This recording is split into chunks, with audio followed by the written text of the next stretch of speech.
নমস্কার দর্শক বন্ধু, তৃপ্তির রান্নাঘরে আপনাদের সকলকে স্বাগত জানাই। আশা করি সকলে ভালো আছেন, আমিও ভালো আছি। চলুন আজকে আবার একটা রেসিপি নিয়ে চলে এসেছি। আজকে যেটা করব সেটা হচ্ছে পাঁচমিশালি তরকারি। দেখতেই পাচ্ছেন এখানে অনেক রকমের সবজি কাটা আছে, দেখাচ্ছি আমি এক একটা করে। এটা হচ্ছে কুমড়ো, এটা হচ্ছে ক্যাপসিকাম, এটা হচ্ছে ঝিঙে, এটা হচ্ছে বেগুন, এটা হচ্ছে কুমড়ো, এটা হচ্ছে আলু, মোটামুটি আরও যেগুলো তলের দিকে আছে সেগুলো আমি দেখাচ্ছি। এই যে এটা হচ্ছে পটল, আর আশা করি আর মনে হচ্ছে নেই। তো যাই হোক, এগুলো ভালো করে আমি ধুয়ে নিয়ে তারপর আমি দেখাই। এই যে তলে ছিল গাজরটা,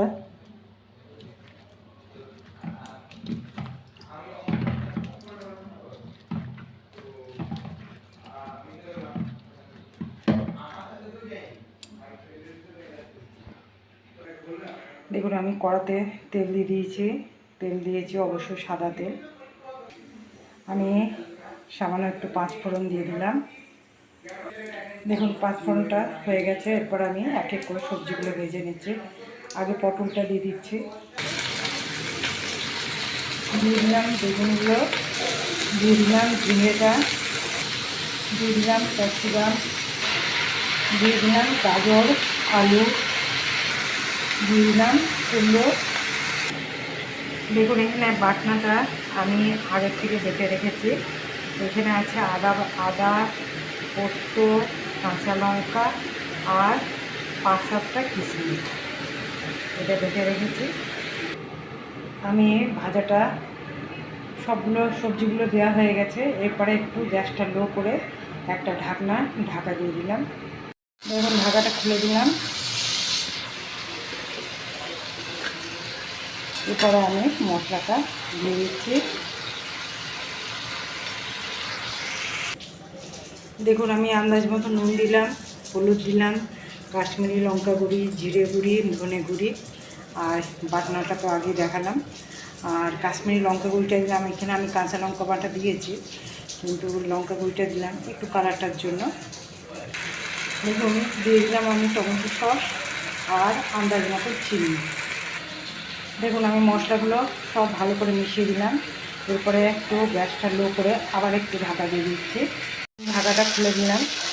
আমার কিছু কিছু সবজি একটু হলেও সিদ্ধ হয়ে গেছে। দেখুন আলু সিদ্ধ হয়ে গেছে, গাজরও কিছুটা সিদ্ধ হয়ে গেছে। এটা আমি মশলাটাও আমার সুন্দর করে ভাজা হয়ে গেছে, সুন্দর গন্ধ ছাড়ছে। এরপরে আমি আমার আন্দাজ মতন আমি সামান্য জল দিয়ে দিচ্ছি।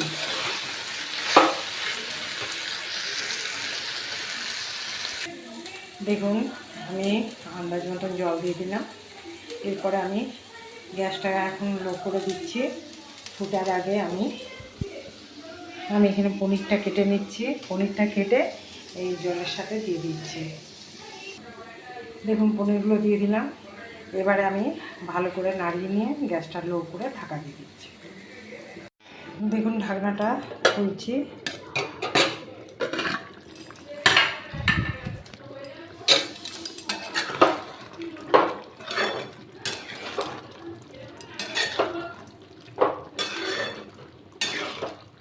এটা যে কোনো রুটি পরোটা সবার সাথে ভালো লাগবে।